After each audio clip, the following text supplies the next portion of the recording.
I wanted to, speak to you about, the ongoing issue as far as Parapanagara Bengaluru Central Prison is concerned. There have been a series of videos that have emerged showing ISIS operatives, serial rapists, and gold smuggling accused and others getting mobile phones, television sets, being able to cook in the barracks.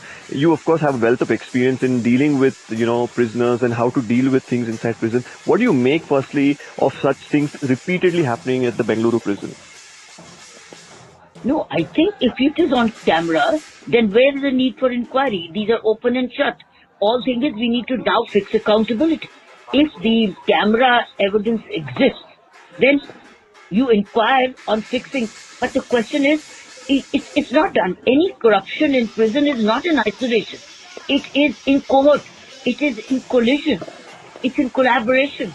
So therefore, I think they are hoodwinking again. Yeah. What do you think can be done in cases like this to put an end to such practices inside prison?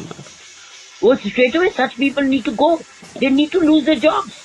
They need to be retired. They need to be dealt with. You cannot just continue with the same superintendent if this has all been found out. The answer lies in that of removal of these people and not just transfer to another prison, but then brought out of the system, not given prison duty and asked to explain. And what is his explanation? How can he say he does not know? He did not know because he is an insider. He's as much an insider. He's actually a prisoner of his own duty. And the only time when he's not a prisoner of his duty is when he leaves the prison. For the answer is his removal. And number two, once the removal, then asked to explain. And obviously the explanation cannot. It can happen. So I think that he needs to be immediately removed and replaced by somebody else, because now the cameras are speaking. So what can he say he did not know? Then what is the insight for? Because if you see the office of the superintendent is always inside the prison. It's not outside the prison. Yeah. It's inside.